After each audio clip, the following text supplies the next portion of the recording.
Next on C-SPAN, a live call-in program with Senator Al Gore. The Democrat from Tennessee is the author of a book entitled Earth in the Balance, Ecology and the Human Spirit. He is also a member of the Senate Committee on Commerce, Science, and Transportation.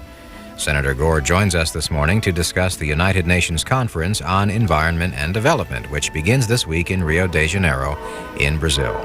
Senator Gore will be part of a Senate delegation going to Brazil to observe the conference, which is also called the Earth Summit.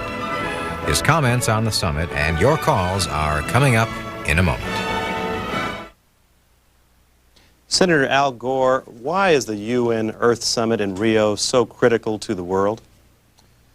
It's the beginning of a completely new direction in world history. I don't think that overstates it, because now with communism defeated and the world conceiving of itself as a single community of nations making up a global civilization, the task of saving the Earth's environment is going to become the central organizing principle in the post-Cold War world.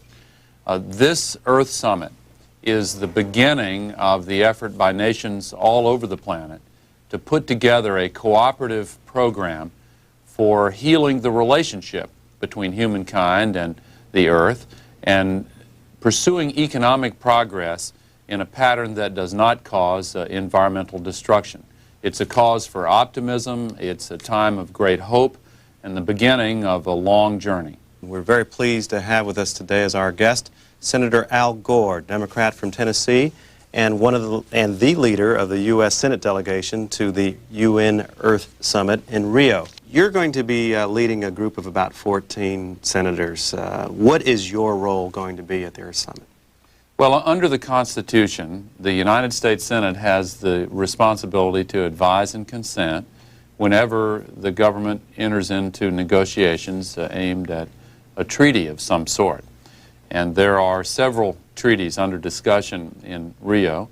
There are ongoing negotiations on documents such as the Rio Declaration and Agenda 21, as it's called.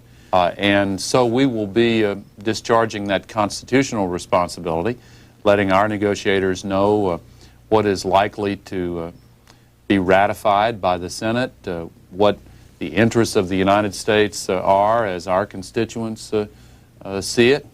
And that's the main role we're going to be playing there. We'll also be meeting with our counterparts from nations all around the world. There are going to be 161 nations represented at Rio. It is by far and away the largest summit meeting on any subject ever.